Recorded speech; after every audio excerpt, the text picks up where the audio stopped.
40 lakh 50 lakh, Karbala में कभी 3 करोड़। पूरी जिम्मेदारी के साथ जुमला कहने लगा हूं, नफसियाती जुमला है, मेरी ताईद फरमाए मुझे मेहदी साहब। 40 लाख 50 लाख बंदा हज करके वापस आए ना हसन भाई अब्बास पे, उनके सरों पे कुरान रख के पूछो कि तूने हजर असद को बोसा दिया? वो कहा इतना रश था, कोशिश बड़ी की, नहीं जा सका। निशाने कदम इब्राहिम चूमे, वो सोचा नहीं जा सकता, इतने रश में मैं वहां कैसे पहुंचता। तू बता, काबे के गिलाफ पे हाथ रखा, एक बार सिर्फ मस किया था, दोबारा जा ही नहीं सका। ये है 40 लाख 6 करोड़ बंदा करबला से वापस आए। टांगों से मजदूर बंदे से पूछ, तू हुसैन की जर्री पे गया? वो कहता जैसे मैं गया हूं। करीम तो बगैर मुलाकात के किसी को वापस भेजते। वहां नाउमीद होके वापस आ सकता है, करबला से कोई नाउमीद होके वापस नहीं। मैं ठीक कह रहा हूं? मैंने खुद इमाम हुसैन अलैहिस्सलाम के हर्रम में बैठे हुए एक आलिम दीन की जुबानी सुना था। वो कहते थे ये करीम के शहर का मोजज़ा है, जैसे जैसे मेहमान आते जाते हैं हुसैन करबला को खोलता जाता है। करबला आज भी तंगी का नाम नहीं, करबला कुशादगी का नाम है।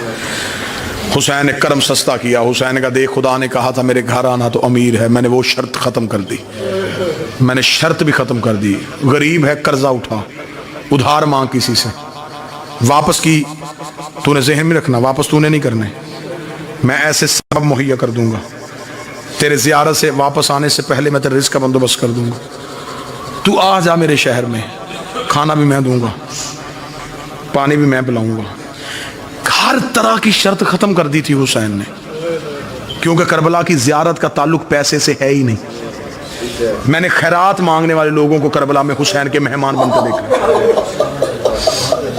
करीम करबला ने कहा मैंने तो हर चीज़ ख़त्म कर दी थी, तू फिर भी नहीं आ सका। हुसैन ने कहा चल तू नहीं आ सका, मैं तेरे लिए करम और सस्ता करता हूँ। तू मेरे शहर नहीं आया, मैं तेरे शहर में अपने घर बना लेता हूँ। मैं कोई कसरे अब्बास बनाऊंगा, मैं कोई कसरे अली अकबर बनाऊंगा, मैं कोई गुलशन ज़हरा बनाऊंगा, मैं कोई दरे बतूल बनाऊंगा। ये जो घर है ना, जिस घर में हम बैठे, ये किसकी मलकियत है? हुसैन की। मौलाना फरमाया तू मेरे घर नहीं आ सका, चल मैं तेरे शहर आ गया। फिर ऐसे करते हैं कि मैं अपने शहर से अपने घर आया करूंगा, तू अपने घर से मेरे घर आया कर, थोड़ी देर इकट्ठे बैठेंगे, तू सुनाना मुझे अपने तकलीफें, मैं सुनाऊंगा तुझे अपने दर्द। करीम कहते फिर तेरा मेरा हो जाएगा रिश्ता मजबूत। फिर ऐसे करना, तू मेरे बेटों के जनाजे उठाना, मैं तेरे बेटों के जनाजे उठा। कोशिश मैंने पूरी की कि मौजू को निभा सकूं। इस्तकबाल अज़ा, इस्तकबाल मुहर्रम। मैं मुसीबत की 2 सतरें पढ़ने से पहले दिल से दुआ करने लगा हूं, दिल से आमीन कहना, मेरा अल्लाह अगर हम में से किसी की जिंदगी की सांसें मुहर्रम से पहले खत्म हो रही हैं, तुझे हुसैन के जुलजना की जीन से उतरने का वास्ता, हमारे जिंदगी के दिन इतने बढ़ा देना हम गरीब के जनाजे पे शरीक हो सके। हमें जिंदगी से प्यार नहीं, हमें हुसैन की अज़ादारी से प्यार है। ये कौम जिंदा ही रोने के लिए है। मौला हुसैन की इज्जत कसम मुंजर भाई, इतना इस कौम को बेटों की शादियों का इंतजार नहीं होता जितना इन्हें हुसैन की अज़ादारी का इंतजार। परदेश में भी बैठे हैं लेकिन हुसैन के नाम पे इकट्ठे हो गए। वतन में जाते हो तो देखते हो कि मेरी कौम की माएँ बहनें बेटियां सड़कों पे बच्चों को लेके जाती है। जो बेटी पूरा साल बाप और भाई के हुक्म के बगैर घर से पाँव नहीं रखती, वो भी 10 मुहर्रम को घर बैठी हो ना तो बाप आके कहता तू अभी तक घर में ही है। बेटी दे के कहना कि बाबा तू तो पूरा साल मुझे बाजार जाने नहीं देता, वो रो के कहता आज कोई वो बात है, आज तो ज़ैनब का भी चादर उतर गई है, आज तो आलिया का भी बुर्का उतर गया। इस कौम को मोहब्बत नहीं, इश्क है हुसैन से। कोई मुसाइब मजमून के एतबार से नहीं पढ़ूंगा, एक मोजात हज़रत अब्बास में से एक किताब की एक रवायत, एक मोजा, एक वाक़या, एक अज़ादारी का अजर, एक अज़ादारी की फजीलत, वो सुनाऊं और आपको सलाम करूं और किबला दुआ फरमाए। अयाम अज़ा से पहले अपने दिल की ज़मीन खाली कर लेना, क्योंकि 10 दिन मेहमान रहना है तेरे दिल में हुसैन ने। मिस्र का रहने वाला एक मोमन था, پیشے کے اعتبار سے تاجر تھا. ہر سال اپنے گھر میں 10 دن امام حسین کی صف ادا بچھاتے. ایک سال ایسا آیا کہ تاجر مقروض ہو گیا. مقروض بھی اتنا ہوا کہ گھر کے برتن بھی بک گئے. اور محرم کا چاند آ گیا.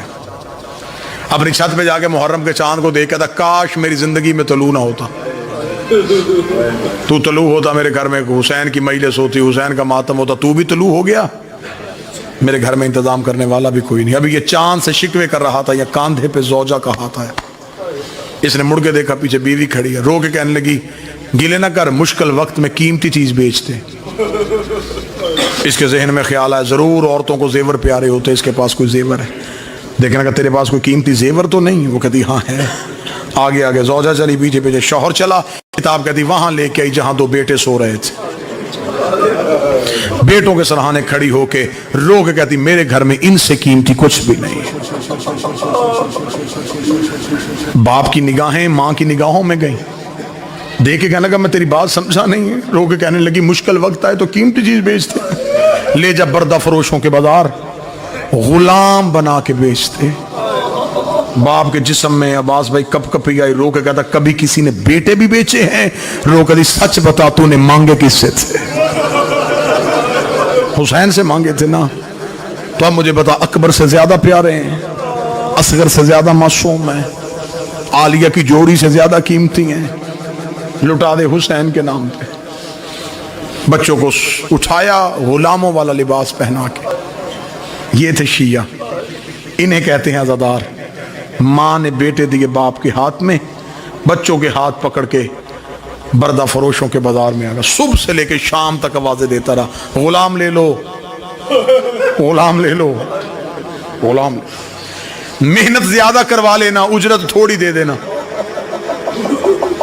گاہک تلاش کرتا رہا, کوئی گاہک نہ ملا. شام کو تھکا ہوا عزادار زمین پہ بیٹھا, بیٹوں کے سر سینے پہ رکھ کے منہ بقیہ کی طرف کر کے تھا بی بھی اب میرا مقدر, میں تو گھر سے بیٹے بھی لے آیا تھا. شہزادی تجھے میری عزاداری منظور نہیں. ابھی یہ بات کر رہا تھا, یا بازار میں گھوڑے کے ٹاپوں کی آواز آئی. اس کے قریب آگے گھوڑا سوار رک گیا. اس نے یوں سر اٹھایا, گھوڑے سوار کے چہرے پہ نقاب. گھوڑا سوار کی آواز آئی غلام بیچے گا؟ اب جب خبر ہوگی کہ گاہک آ گیا ہے تو اب زبان خاموش ہو گئی. سر ہلایا بیچوں. گھوڑا سوار کی آواز ہے کیا قیمت لے گا؟ تڑپ کے کہتا کوئی کائنات بھی دیتا میں بال بھی توڑ کے نہ دیتا. میں نے منتوں سے مانگے, میں نے مشکل سے جوان کیے. کتنا مشکل ہوتا ہے کسی باپ کے لیے اولاد کی قیمت بتانا. رو کے کہنے لگا میری زبان پہ قیمت نہیں آ رہی, بس اتنا دے دے 10 دن میرے گھر میں غریب کی مجلس ہو سکے. اتنا جملہ کہنا تھا. یہ گھوڑے سوار کی آواز ہے, وہ سامنے گھوڑے پہ تھیلے پہ دینار ہے, دینار اٹھا اور اپنے بچے میرے ساتھ گھوڑے پہ بٹھا دے. دینار اٹھا, بچے گھوڑے پہ بٹھا دے. دینار اٹھا, بچے گھوڑے پہ. جو بندہ بیٹھا ہے اسے خبر ہے کہ محرم آنے والا ہے, وہ سینے پہ ہاتھ ضرور مارے گا, ہائے ضرور کہے گا. جب گھوڑا سوار کی آواز آئی دینار اٹھا اور اپنے بچے گھوڑے پہ بٹھا دے, اتنا کہنا تھا. چند قدم پیچھے ہٹ کے کہنے لگا میں کوئی قرضہ تو نہیں مانگ رہا, بیٹے بیچ رہا ہو, اتنی بھی امیری کیا تو پیسے بھی اٹھا کے نہیں دے رہا. گھوڑا سوار کی آواز میری مجبوری ہے, میرے ہاتھ ہوتے میں تیرے بیٹے ہاتھوں سے اٹھاتا, میرے بازو ہوتے میں تیرے لال سینے سے لگاتا. او میری مجبوری, میرے ہاتھ نہیں, میرے بازو نہیں.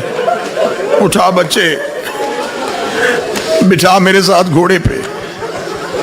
کتاب کے جملے ہیں, اس نے بیٹوں کو اٹھایا گھوڑا سوار کے ساتھ. گھوڑا سوار نے سینے کے ساتھ.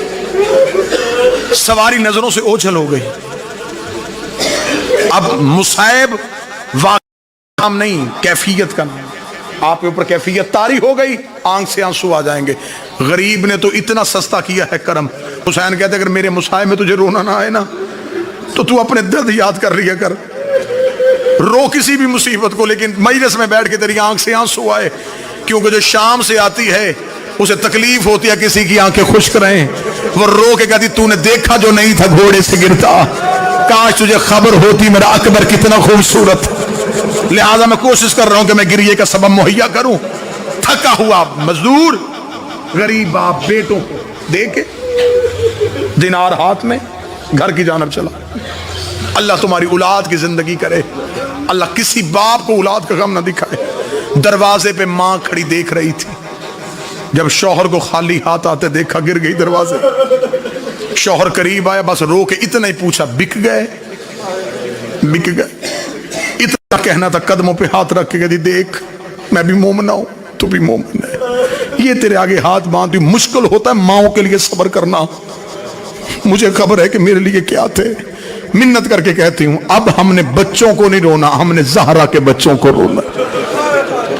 हमने अपने बेटों को याद नहीं करना, हमने बतूल के बेटों को याद करना है। 10 दिन मेरे घर में मेरे किसी बच्चे की बात ना हो, किसी बेटे का तज़किरा नहीं करना, हमने भूल जाना है, हमने समझना है ही नहीं थे। 10 दिन हमने सिर्फ गरीब को रोना है। मिस्र की जामे मस्जिद में ऐलान हो गया कि फलां शिया के घर में हुसैन की अज़ादारी बरपा है। लोग जाना शुरू हो गए, हुसैन का जिक्र हुआ, हुसैन की मजलिस हुई, गरीब का मातम हुआ, लंगर न्याज हुआ, लोग अपने अपने घरों को वापस चले गए। रात आधी से ज्यादा ढल गई। किताब कहती न माँ सो रही थी न बाप सो रहा था, माँ की निगाहें भी आसमान पे, बाप की निगाहें भी आसमान पे। आधी रात के बाद उठी, शौहर के कदमों पे आके बैठी, रो के कहती मुझे हुसैन की कसम मुझे शर्मिंदगी नहीं है, सिर्फ इतना पूछने किसके हाथ बेच के आया था। उन्हें गुलामी का तरीका नहीं आता, उन्हें नौकरी के आदाब नहीं आते, मैंने बड़े लाडों से पाले थे अपने बेटे, उन्हें कोई काम करना नहीं आता। इतना कहना था, बाप उठ के बैठा, रो कर चेहरे से कोई शरीफ लगता था, बाजू उसके थे कोई नहीं, चेहरे पे उसके नकाब था, सीने से लगा के चला गया। अब यही बातें हो रही थी, ये दरवाजे में दस्तक हुई, मोमना रोती हुई बाहर गई। इसे दरवाजा खोला कि काले बुरके वाली बीबी दोनों बच्चों के हाथ पकड़ के खड़ी थी। इतना कहना था, मोमना कदमों में गिर गई, रो कर बीबी इनसे कोई गलती हो गई हो, मैं माफी मांगती हूँ, इन्हें नौकरी करने का तरीका नहीं आता, ये पहली बार गुलाम बन के गए थे। ये काले बुरके वाली बीबी की आवाज आई, हमें पहचान, हम बेटे देते हैं लेते नहीं है। रो गई, तू जो गलियों में बेटे दे रही है तू कौन है? बीबी की आवाज आई, तेरे घर में किसका मातम हुआ है? रो गई, ज़हरा के बेटे का। बीबी तड़प गई, तू मेरे बेटे को रो रही थी, मैं सारी रात तेरे बच्चे गोद में उठा के कभी करबला कभी शाह